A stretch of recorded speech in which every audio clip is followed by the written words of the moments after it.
just so you're all aware, and I can rattle this off in my sleep, as many of you probably can, but our mission is the protection and enjoyment of the world's ocean, waves, and beaches for all people through a powerful activist network. That's you.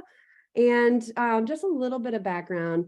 So Surfrider started in 1984. It was just a handful of surfer dudes and their favorite beach in Malibu, which was called Surfrider Beach. So Surfrider is a place, which I found out for the first time at our conference from Chad. But they were protecting one of their favorite surf breaks from the threat of development, and they won.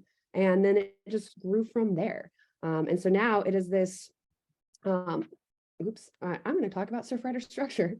So now it is this pretty powerful national network, and you can see the map of where all of our over 170 chapters and clubs, it might be pushing 200 at this point, all over mostly the coasts, what looks like a random one in the middle of Texas, not sure what the story is there, as well as Hawaii, Puerto Rico, and the Great Lakes. And these chapters are, of course, all volunteer run by people just like you, and operate at local, regional, and national levels. We also have 7 international affiliates, so we are global. So we have Surfrider Canada, Surfrider Europe, Surfrider Australia, I think Japan, Senegal, and I'm missing another one or two. And zooming in, so just so you guys know, for some of the newer folks here, we have 6 chapters in Oregon, 5 chapters here in Washington, and a handful of student clubs in the Cascadia area, as well as our 3 chapters in British Columbia, which are no longer connected to us. They affiliated earlier this year, but they will be continued to be invited to our conferences. So hopefully the BC crew will come down because they're awesome. And I do want to point out that student clubs can be anywhere from elementary to college level. So there's a pretty good variety there. And we have over 100 staff, I think at this point. We've been growing a lot, especially recently. And so some of that staff is sort of divided into different teams. And so you have your environment teams. This is going to be your initiative leads. We're going to talk about initiatives in a second. We have staff scientists. We have subject matter experts on specific environmental things. Then we have our legal team, which are just badass attorneys that help us with both research as well as actually taking legal action. So filing a lawsuit is sort of our last resort. We're not one of those organizations that super lawsuit happy. We prefer a collaborative approach to positive solutions, but we will file action when necessary, and we have some amazing attorneys to help us with that. We have our development team, and these are the money makers. So they do the grants, the giving, the corporate partnerships, things like that. Of course, your chapter and clubs department. And so that is Briz, yours truly, and there are regional and policy staff all over the country in different regions. Our marketing and comms team. So this is the people who do all the membership stuff. So all the letters they send and reminders, and they organize the membership drive and things, and the people who are good with words and stuff. And then, of course, our operations. So we have our HR team and our compliance officer, Jess, who's very nice. And if you're ever curious about like what roles fit where, who's in them right now, you can go to ChapterNet, and if you just search staff, you'll see the Surfrider staff page. And then there's also a public-facing one that has like really unflattering mugshots and bios of all of us. The surfrider.org website, you have to like scroll away to the bottom. It's like a tiny word. It says team, and you can see all of our horrible mugshots that nobody likes. And this is, again, just the organizational chart. So you see all the different areas and all the different sort of roles within them. So just for your edification. And then there's a lot of benefits to what we call affiliation. So basically chapters are, affiliates of Surfrider.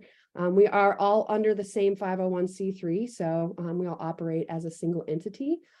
So we have dedicated regional managers like us to support you. We help organize to kind of help you keep momentum. We provide training and support like tonight and other resources that we provide. We do a lot of oversight, so we try to make sure you guys don't get in trouble for anything, because we're not all experts on liability or lobbying and things like that, but like the IRS gets real picky about certain things, so we try to make sure that you're abiding by all the rules. We also try to identify different trends to help you guys navigate through changing world. So a great example was COVID. We tried to provide as much guidance as possible to help your chapters continue to operate as safely as possible.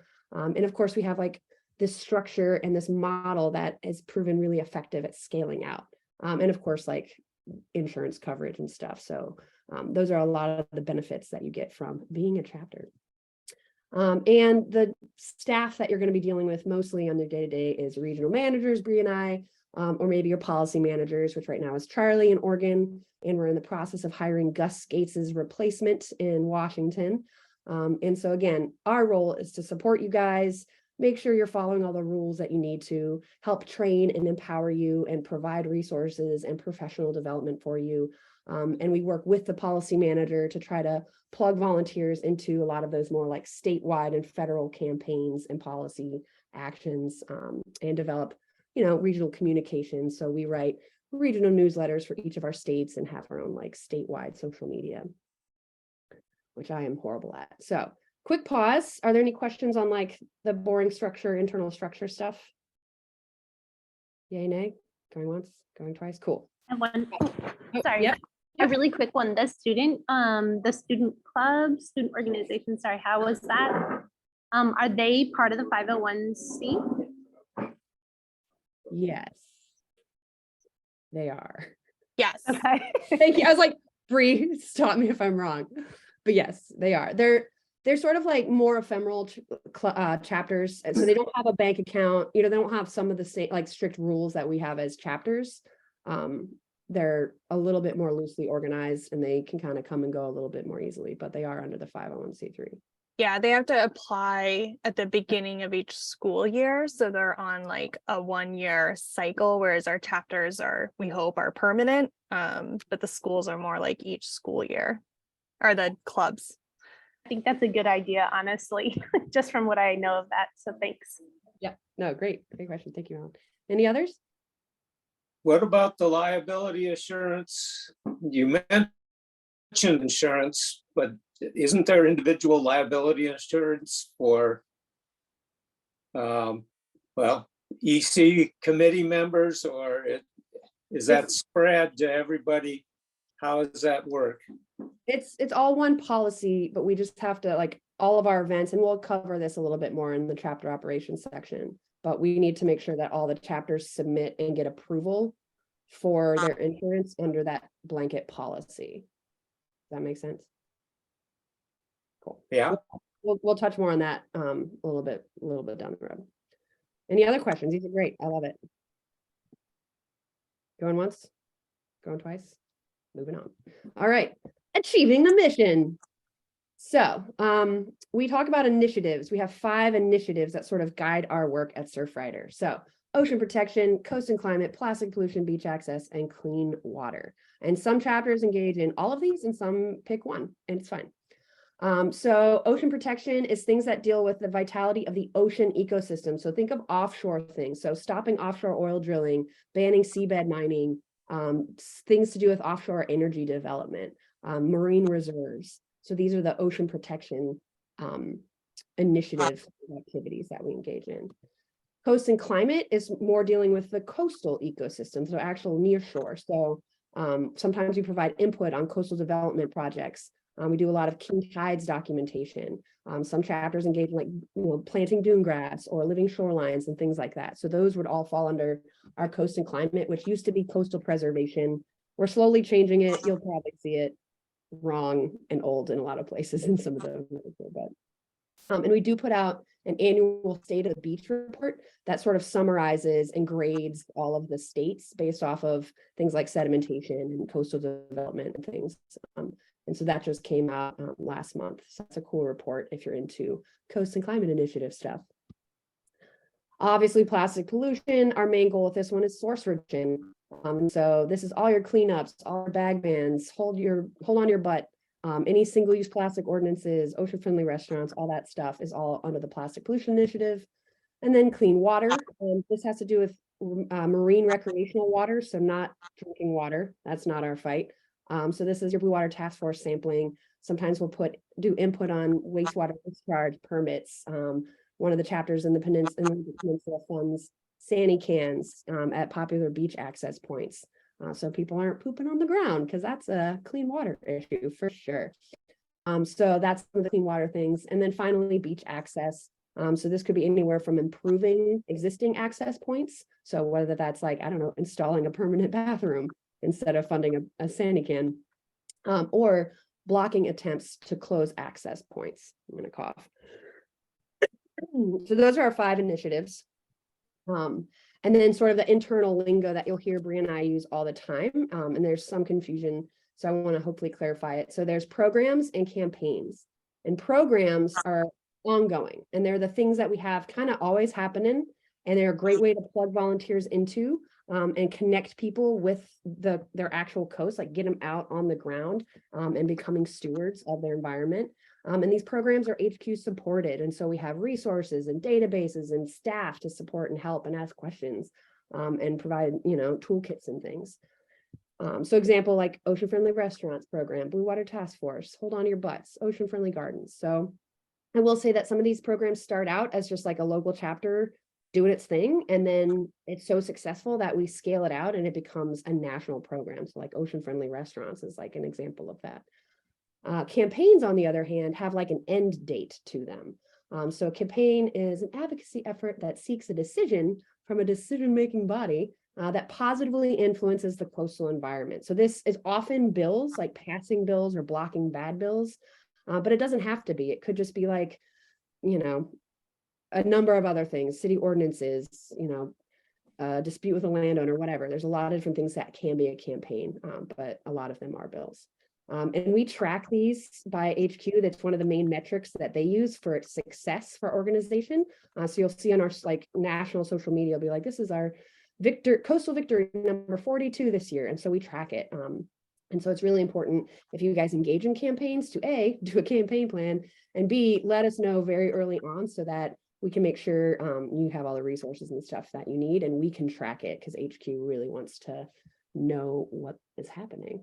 And if you go to our surfrider.org national page, you will see the campaign database, and what's visible is active campaigns, and you can see they're organized by type. So this is the initiatives, and you can click on these and it'll filter the table below this image by initiative or scale. So it has local, state, regional, and federal campaigns. And then there's also at the top of this page that takes you to victories. And so if you're ever thinking about a campaign or curious, have other chapters done this? This is a great resource that you can just kind of dig through and be like, what other chapters have done stuff like this? And then go from there. And just so you're aware of some of the resources related to the program. So our beach cleanup program, we have our cleanups database. This is a screenshot. We have an interactive map. It pulls out the top 10 items with little infographics, the total numbers. You can filter it by year. It's pretty handy. It's a little glitchy for many of you who have used it. So hopefully it'll get better over time. And all of this information, we do put out an annual beach cleanup report that sort of summarizes what we find, the top items, the trends we're seeing, highlights some case studies in different chapters. So that is a thing that we do every year. Another program, we have our Blue Water Task Force database. Again, you can see pins where all the chapters are sampling their waters. And again, all this information gets compiled into an annual clean water report that analyzes those trends, highlights some case studies. Oregon and Washington have both been highlighted in reports in the past. So pretty handy. In this database, all our data we collect is publicly available, so you can download those results and analyze them however you want. And then final database I'll talk about is our Ocean Friendly Restaurants database. And so again, you can see where they all are. If you click on them, there's information about what they do that is ocean friendly. And of course, we have resources like our toolkit and the Ocean Friendly Foodware Guide for restaurants and things like that. And then the final slide I'll talk about is just kind of how it all ties together. And so I know as an activist and a conservationist, it gets really depressing to see all these huge problems in the world and be like, I'm not doing enough. But I can't stress to you enough that how y'all's actions on the ground, they really do add up and scale and create significant positive impact. And a great example of how programs turn into campaigns is our beach cleanup. So I don't know of a single chapter that doesn't do at least one beach cleanup a year. It's sort of our bread and butter. And I always say it's the gateway drug to activism. And so chapters pick up trash off the beach, and that's nice. It makes the beach cleaner and safer. And then they enter data, they should be entering data into their cleanup database. And then we can see what pieces of trash we're seeing most often. And for so many years, it was plastic bags. And so our, HQ created this bag toolkit. After a few chapters, banned bags in their local, in their cities. So then we created this pathway to help guide other chapters and their cities to ban bags, and then enough cities ban bags, and then boom, you have a statewide bag ban. And then enough states, on this image on the right here, these are all the states that have some sort of bag law in place. And eventually we're going to get to a point where hopefully we pass a federal bag ban. And so this is how the model that Surfrider uses of you guys' work on the ground scales up into like serious change and impact. All right, any questions on that before I hand it off to Bree?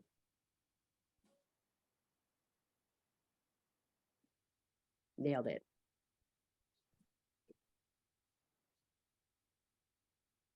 All right, Bree, do you have Right. to? Ooh, look at you. Yep, changing my I guess so. Andy. All right. So hopping into chapter operations. Oh, we might have celebrated too soon. Oh, did I do that or did you?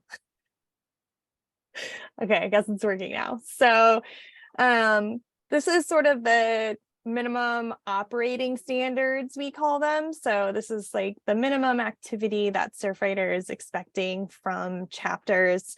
There's, understanding, like during the pandemic, especially a lot of understanding. And so it's not like we're going to close your chapter down if you don't follow this. We do have a process for like if chapters are chronically not meeting this, we have a reorganizing phase, which is sort of like a planned phase to kind of bring a chapter back up to meeting these requirements. So it's not to be like, get freaked out about it or anything. We definitely understand that things happen. But having an executive committee with at least 5, but no more than 9 voting members, holding regular executive committee elections, which we now hold in November. That's for all of our chapters throughout the whole national network. But depending on when folks were elected in your chapter, you might only have elections every 2 years, or some of you might have elections every year if you're on different cycles. A minimum of 6 meetings per year, keeping up with the quarterly financial reporting. That's the treasurers, but they need everyone's support to be able to do that job. Communicating regularly with your audience, and that includes, newsletters, social media, press releases. There's a lot of different ways to kind of check that box. Having a mailing address that you check regularly. Sometimes you get surprise checks in there, which is always really exciting. Having a bank account. And those bank accounts, you are required to have a staff member on them. It's usually our COO at headquarters. If you need to switch banks, talk to your regional manager. It is a super fun process. Having at least one active program or campaign, conducting annual planning, and then having all of the executive committee members complete the onboarding checklist, which I know you all have started, hopefully, and we'll cover a little more in a moment. Okay, Liz, it's not working.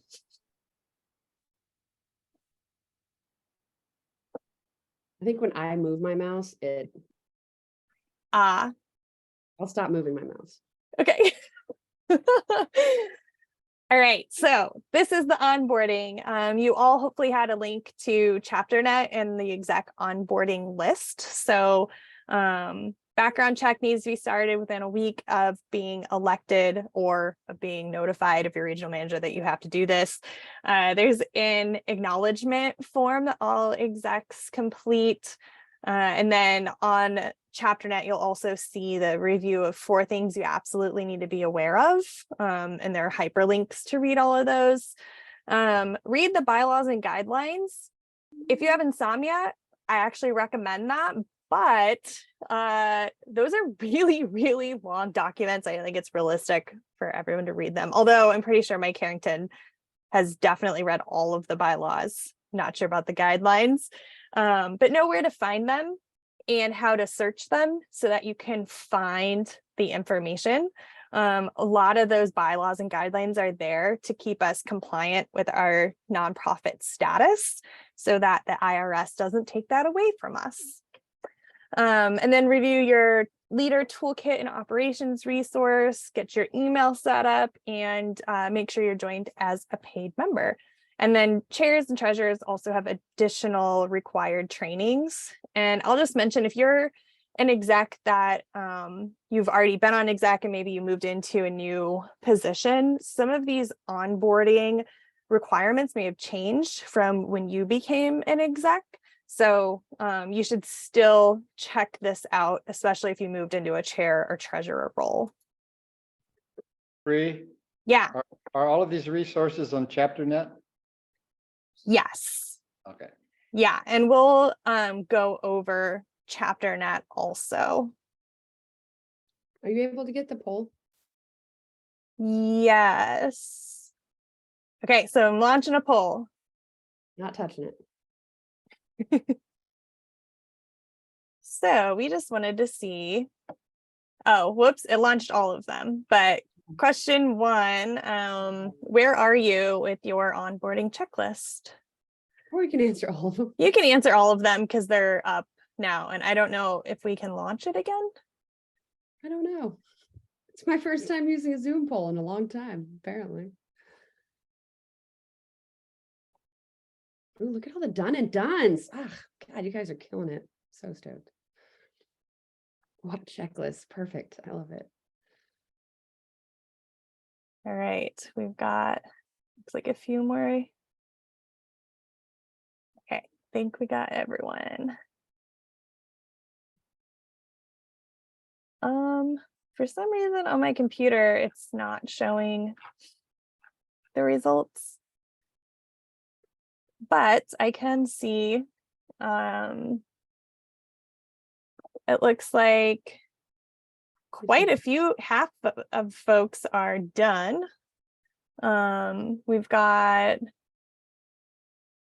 33% made some progress, and a couple of you are saying what checklist. So we will send that link out with the checklist to everyone to make sure you have it. And then we can go over the other results later when those come up.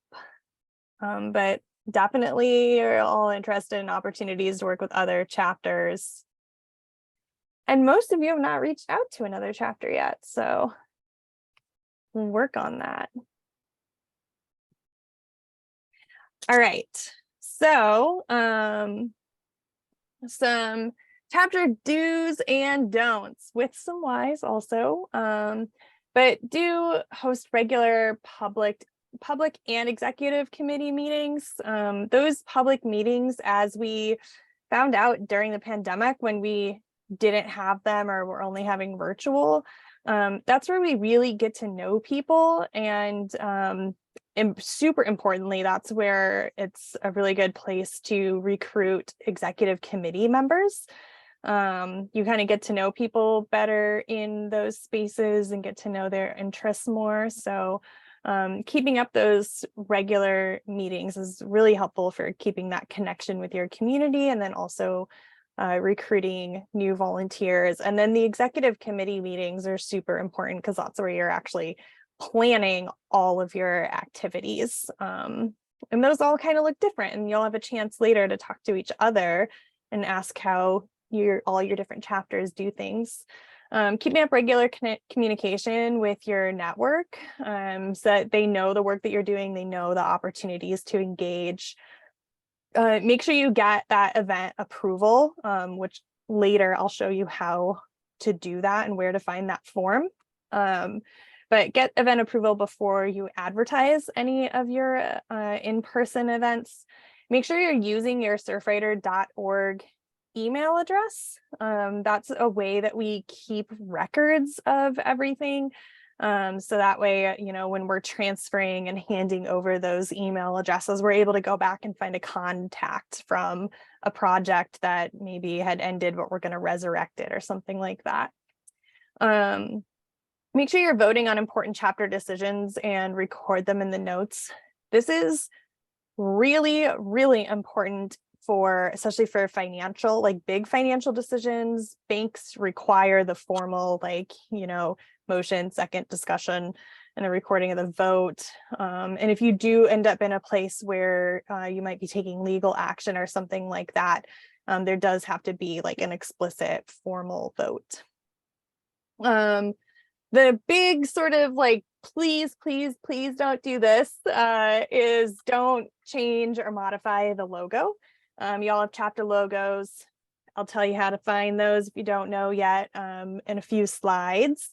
As a 501c3, we're not able to support any specific elected candidates for office.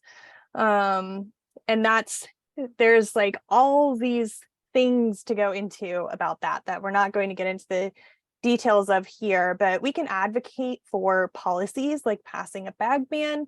We cannot advocate for getting a specific person elected to city council. We would lose our nonprofit status. Make sure you report lobbying expenses. That's again tied to our nonprofit status. For the most part, chapters only have those expenses like when going to Hill Day in March. But you can always talk to your regional manager if you have questions about that. Definitely do not ever apply for a grant without headquarters approval, which you'd work with your regional manager on. When we get into like profiting from alcohol sales, that's one that we really have to make sure we have the proper insurance for and permits. So that's why there's a question in the event approval form about alcohol being at the event and whether or not it's being sold. No partnering with large corporations without talking to headquarters, which again, your regional manager will facilitate. If there's a local company that wants to partner with you, also talk to your regional manager, because there are like certain points where we have to send it to headquarters. And don't be afraid to come to us with questions. Like I mentioned before, the bylaws and guidelines are super long. And there's some nuance in some of that. And like, that's mine and Liz's job, is to help you figure that out. Or oftentimes it's more like, I'm like, let me figure that out and I'll get back to you.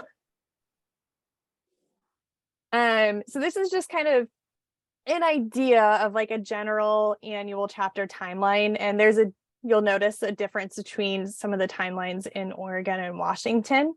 So Oregon actually does annual planning at the end of the year for the next year. So Newport chapters this weekend and Portland next weekend. But Washington chapters do their annual planning in the beginning of the year. Legislative session also is happening in the spring for both of our states. Washington starts in January. We start in February in Oregon. In March, we have our Coastal Recreational Hill Day, where all of the chapters and clubs, or our goal is all chapters and clubs, to send people to Washington and actually meet with their federal delegation, which is a super fun event. And we have at least one person in this meeting that's actually got to go to DC and do that. April is Earth Day. Get all sorts of requests for events. Some of our chapters host their own events. May we don't have anything super big in May. June, we have International Surfing Day. July is a great time halfway through the year to check in about your annual plan. How are you doing with it? Do you need to make some changes? Are you not meeting some of your goals that you want to?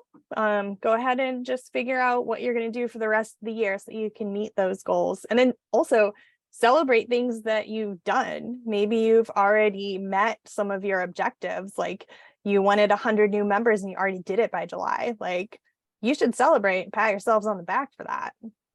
The Portland chapter in the past has done a mid-year retreat and kind of hung out on the coast to check in on that. So make it fun and about sort of volunteer appreciation also. August, it's never too early to start recruiting new executive committee members. So always think about that. September is International Coastal Cleanup. A lot of our chapters participate in that. And then October, we have our chapter conference, which is super fun. We usually switch back between Washington and Oregon, and every like 5-ish years we'll have a national chapter conference. But next year we'll be in Washington. That's also when nominations open up for new executive committee members. And then of course, November is our chapter elections. And the membership drive runs from November to December. And then December is a nice time for holiday parties and reflecting on the year. All right, checking the time really quick. Okay, I'm gonna fly through this. So we have sort of the required executive committee positions: chair, vice chair, treasurer, volunteer coordinator, secretary. And then, oh, can you still hear me? Okay, good. And then we have the other core positions like the event coordinator, program coordinators like Blue Water Task Force or beach cleanup coordinators, and then support positions. This all might look a little different for your chapter, depending on how you're set up.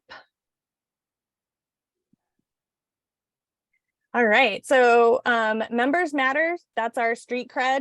How many members when you're going to city council and you can say we have 127 members, or however many it is.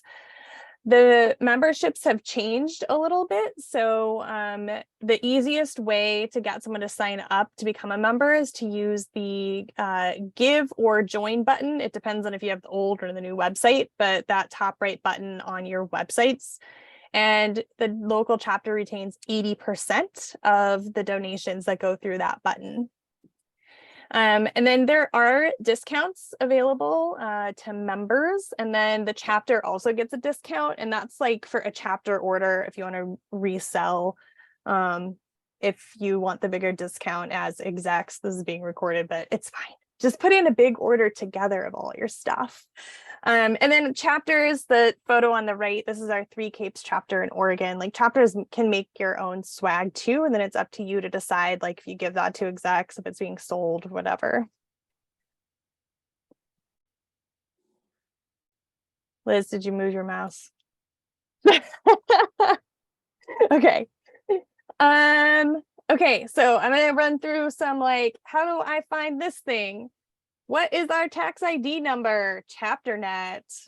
If you go to cnet.surfrider.org, the password is GoSurf. Liz and I, every time we refer to ChapterNet, we always put the password in there. It's the same password for everyone. But the search function is your friend because there is so much information on that website.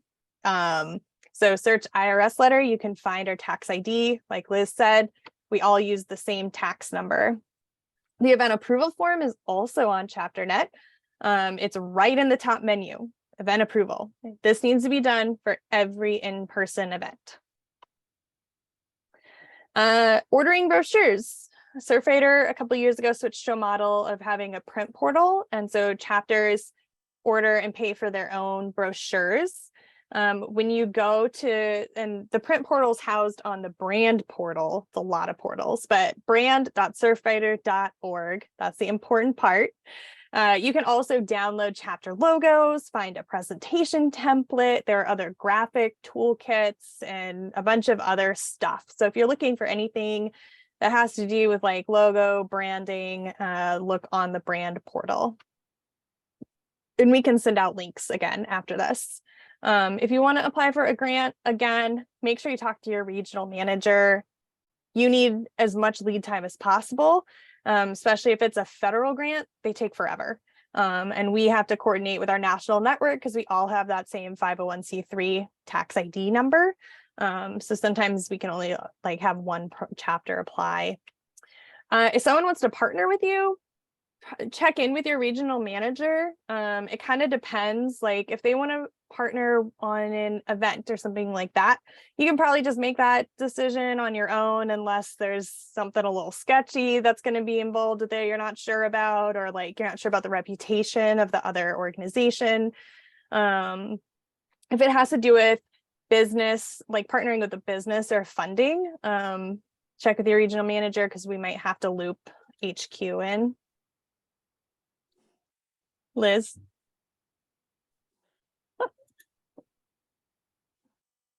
Oh, okay.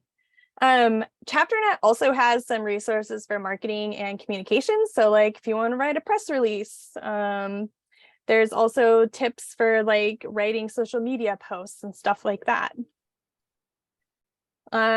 If you want to know the best way to do something for your specific position, I highly recommend reaching out to a volunteer in another chapter in your position. You can also look on ChapterNet. Under the training tab, you'll see chapter learning toolkits, and you can find the one for your position or ask your regional manager. And if you want to learn all about blue carbon or any of the other things we work on, check out beachipedia.org. This is something our staff scientist is in charge of, and there's so much information. I was looking on there, getting ready for this training, and there are like articles and words that I hadn't even heard of before. So it's like a pretty cool place to kind of hang out for a little and learn about stuff. This is what Beachipedia looks like when you have it pulled up on your website. And so you can see there's sort of big buckets of information. But if you like click on beach preservation, all these other articles will show up. So from all of these things, most of it you can find on ChapterNet. So ChapterNet is like your go-to place to look for information. And we'll send the link again with the password, which is go surf, but that's usually where like everything is ChapterNet. Also, we have this thing called Surfrider University that has different classes you can take. You can either watch a webinar recording or go through like a self-guided course. So if you want to dive into any of these topics, that's also on ChapterNet. We'll take you to Surfrider University. All right, I just wanted to touch real quick on emails because it's a necessary evil. It's how people communicate. So it's in our bylaws. Anyone with a Surfrider email address, you're required to check it at least once per week. It's better to check it more, especially if you're the volunteer coordinator, because usually people are coming in through you. Use an auto response if you're going to be out. We had someone who like does field work and they're out on a boat for a week or two. Like you should put an auto response up that's like, you know, contact this person for this question, or like, I'm not gonna be able to get back to you because I'm in the field for work, or I'm on vacation, because when you're on vacation, you should actually be on vacation. So just pop up that auto response. If you forgot your password, email chapterithelp@surfrider.org. They can get you back in. But if you're switching email accounts, don't share your password, and regional managers have to let headquarters know to swap those. And then update your email signature. You're all kind of getting access to new email accounts. So make sure it has your name and not the previous person's name. And it's completely optional to include your phone number. Some volunteers choose to, others don't. That's completely up to you. And then you can also make email templates for things that you're responding to all the time. Like some volunteer coordinators will use something that's like, because people constantly be like, I want to volunteer. And so it's like, okay, cool. What are you interested in, kind of thing. And if you're getting automatic emails from HubSpot, there's a way that you can change your own email preferences, and we're all learning HubSpot together, but we have someone at HQ named Zakia, who a lot of you might have interacted with already, and she can help us figure it out. So just some of our major digital tools. Golden is our event registration system. To get added as a user, contact your regional manager, but that's sort of our event registration system. And HubSpot we use for now for email and website. Not all chapters have been migrated to this new HubSpot website system. So you might still be on WordPress, but everyone by the end of December, all chapters are going to be on HubSpot. That one you have to receive training on, and then headquarters will set you up with an account. So if you need access to that, contact your regional manager and we'll get you set up with it. And then all of our chapters have social media platforms. You just have to make sure that regional managers have access to that. And the cool thing, like why we're switching to all these digital tools, Golden and HubSpot are linked together. So now when people register for your event, instead of like their contact info staying in Eventbrite forever and never getting exported, it's like automatically tied to HubSpot. So they get added to your newsletter when they register, unless they like uncheck to do that. So it's actually taking some work away. Hopefully we won't lose emails on that are like on paper that get lost in storage or your car. And they're all just added to our newsletter. So we already did this poll and y'all want to connect with other chapters, but most of you haven't. That's what we learned at that poll. But now, questions. Oh, wait. Okay, cool. I moved my mouse. I was afraid. Oh, it's fine. That's the end. That's it. Absolutely. And I should also, I meant to add the digital tools. We of course use Gmail and G Drive. So each chapter has their own Google Drive. And if you use your Surfrider, like most of the settings are if you use a Surfrider email address, you should be able to access everything okay. So if you have issues accessing it, let us know. But that's one of the many reasons that we try to use our Surfrider emails for things. It's a work in progress. So yes. Any questions? Or for like the more experienced people, like Mike and Nancy, do you feel like there's anything that we didn't cover that you think new execs need to know? I thought that was really great. When I first joined the Newport chapter, and I think I was the media coordinator or something like that, I didn't know, nobody at the chapter told me about any of this stuff. So is there some Sorry. sort of, I mean, The line's over there. you're doing this now, but there's only 2 execs from the Newport chapter here. Mhm. So does everybody got an email and said, look at this stuff? I don't quite understand. I just felt kind of in the dark to begin with. I asked you a million questions.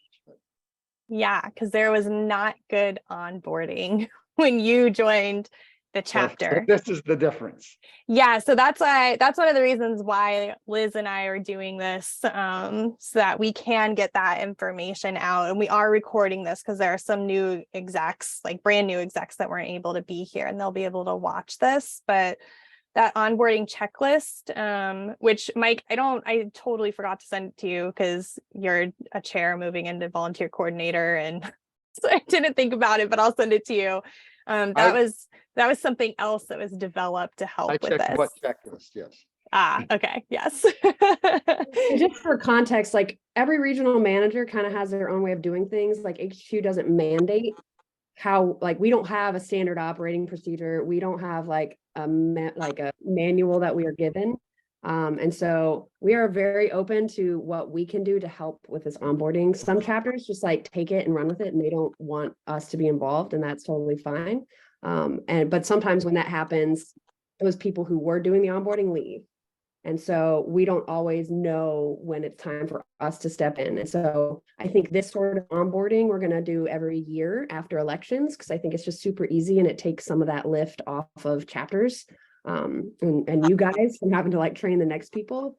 But anytime you feel like, hey, I need more, like definitely let us know. And I send out like an email blast that has a lot of this like to ECs, but sometimes I do it kind of delayed or I forget because I just didn't press send even though I wrote email. I'm flawed for sure. Any other questions? I know you guys got them. Or, well, I'll wait. I have a question. So because each chapter is kind of its own individual kind of thing, right? And there's different needs that different chapters require, right? So because we're so different, because we have different membership, we go after different programs, different campaigns that we kind of focus on. When the chapter net is great, but I find that I'm having to fill in the gaps. And I think what I would love from you, Liz, I would love, is to have like specific like one-on-ones that we have, especially with chapters that have basically all new members or a good chunk of the ECs just do onboarding, right? Because we want to get out there, we want to be activists. We don't want to have to deal with paperwork so much. I mean, some of it, most of the time, that's not our strong point. So there's a lot of, I guess, juggling involved, and kind of figuring out where you fit in the organization. And it's really hard to do that in a general sense, right? It has to be per chapter. And I for one would love to have another sit down with you, just like, hey, this is what for the South Sound, what are your this is what your events are, this is what we've got all your reports here, this is what your position, or this is what we're expecting from you to fill in or to actually, conduct or to do, or this is how you fit in with this organization, as well as just wanting to be out on the beach and cleaning up. Totally. Well, let's do it. And I mean, that's one of the things that I would like to do. And I came on COVID, and so it wasn't built into my operating system. So that is on my list of things. So let's do it. And more time with V is always time. Oh, come on. We'll do some more snake farm. Yeah. I got there.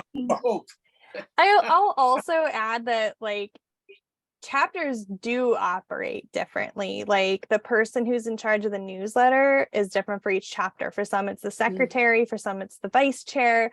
And that might change when you have a new team. So like if your chapter has any new execs, it's good to sit down and go over those, because maybe a new exec is like super passionate about newsletters, and the person who's doing them currently might be like, please take this. So you like figure out as a team where your strengths and your interests are, and a lot of those responsibilities can kind of get shifted around based on what people like doing and are okay doing. And then also we can always offer more training if you need training for like a role, or for your resume. Also, I like to offer that one. We can find things. Thank you. This is Mike here. And I'm hearing a little bit from V, because we all kind of came on at once and we're all going, there's some gaps here. And one of the gaps I came across was just like calendaring. How is that handled? How do you know what's going on? I mean, you go on Facebook and that's one format, and then there's Instagram, that's a different, and we have a great social media person, but I'm not totally connected somehow.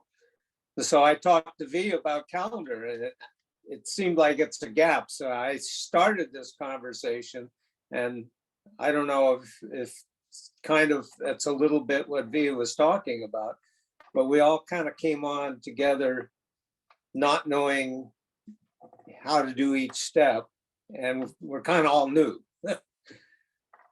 So what about calendars? How does that work?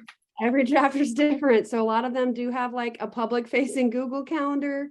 Now that we have this new golden tool, which is like our volunteer management event platform, if you can get all that loaded in, it will create a calendar that you can embed in your website.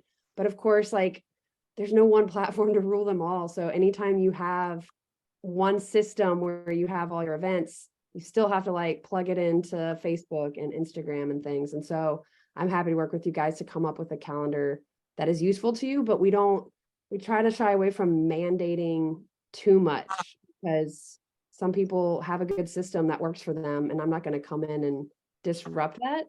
But I'm happy to help you guys build a system that works for you. So we'll have a calendar session. Yeah. I mean, it is, if somebody's got to build the calendar, somebody's got to build the calendar and keep it up, right? Is that what you're saying? Well, that's part of it too. Yeah. Golden's gonna have some automated factors to it. And the other question is how much does everybody in the EC need to know about Golden? Is everybody gonna have their fingers in it and have to look at reports from Golden, or? Great question. That's one of those things, again, that your new EC team needs to figure out. So for example, the Coos Bay chapter, their exec meeting is coming up on Sunday. And so they like made the list of like who's doing what, and try to have even if you have a main person, have a backup. Some chapters have one main person that's doing Golden, but at least one other person trained if they're not available. Other chapters have all of their program leads who have events as part of their program trained on Golden. So like the beach cleanup coordinator, for example, they add all the beach cleanups in Golden, and then it might be the chair doing the chapter meetings.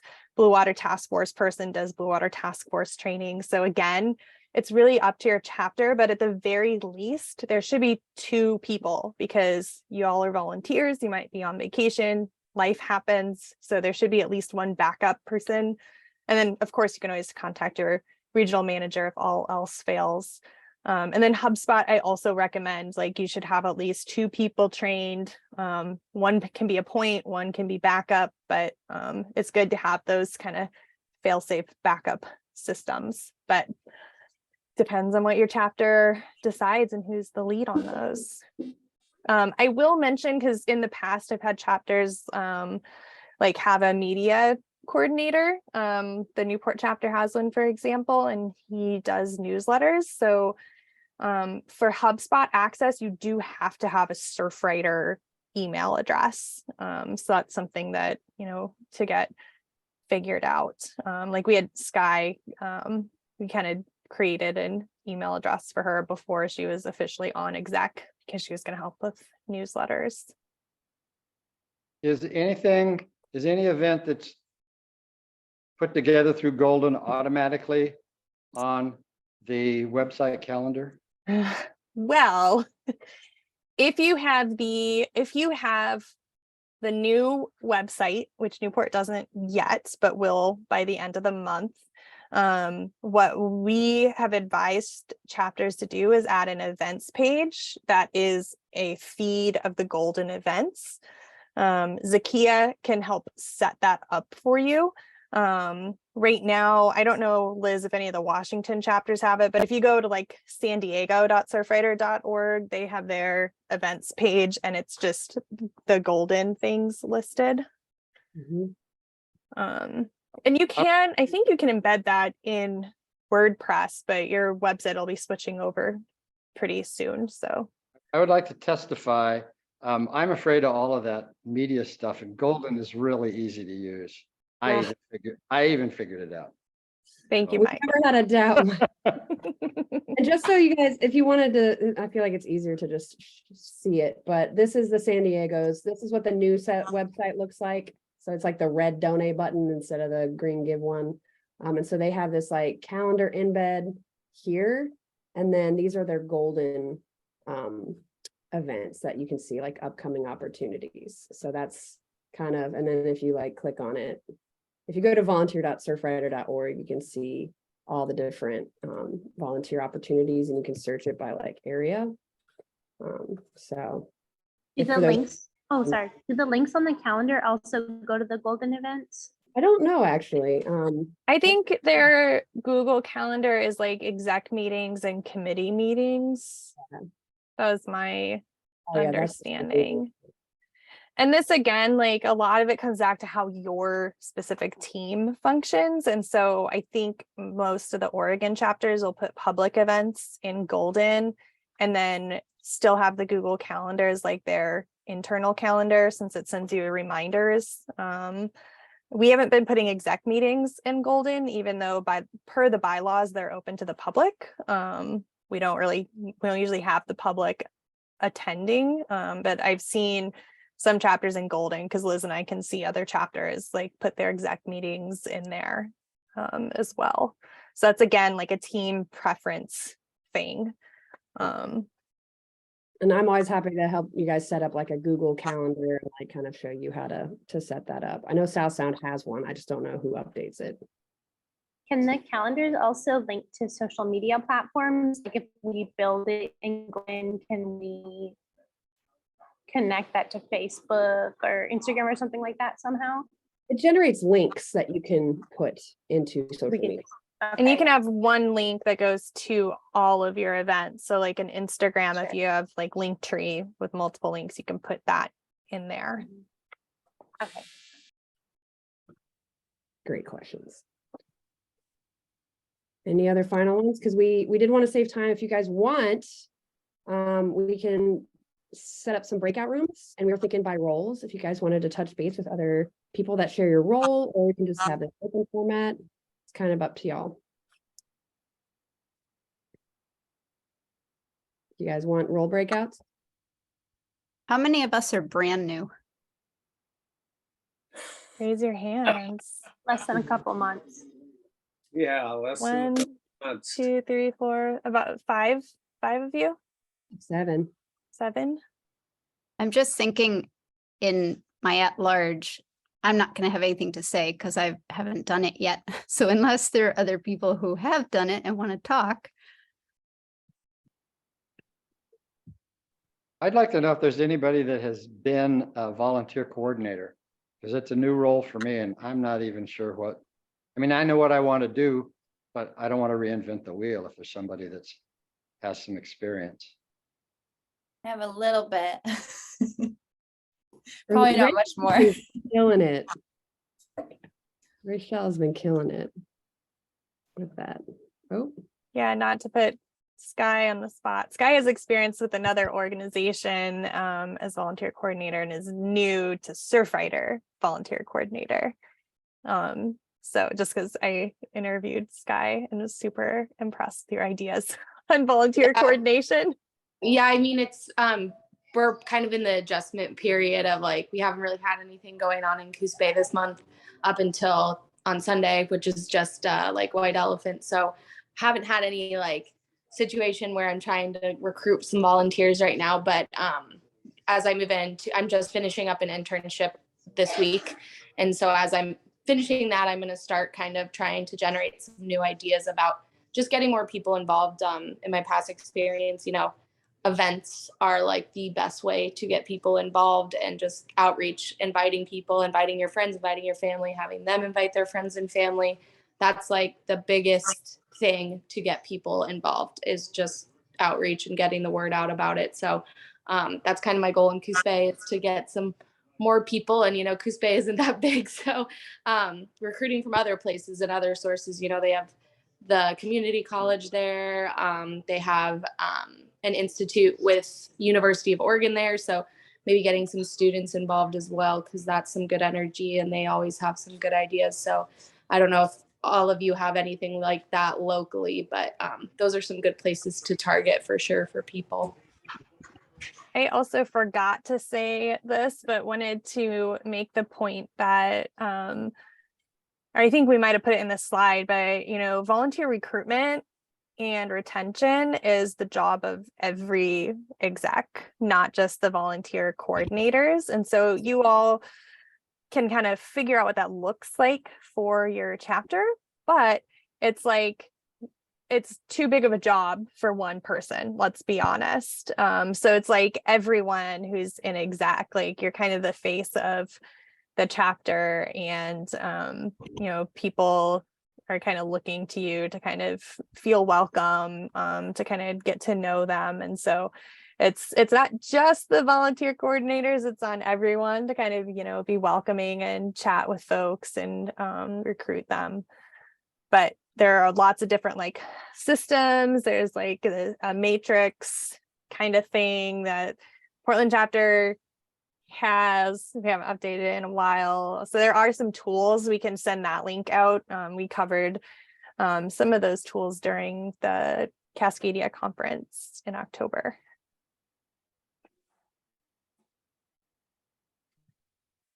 Yeah, one thing that I would like just add is that like I think it's really helpful to have I think one thing that the Portland chapter has maybe struggled with a little bit is like, because it is so open, which is great, like volunteers come in and it, again, to like Bree's point, it's like everyone's job to be welcoming and connect them in. But then like sometimes I think it gets a little lost because they're like, well,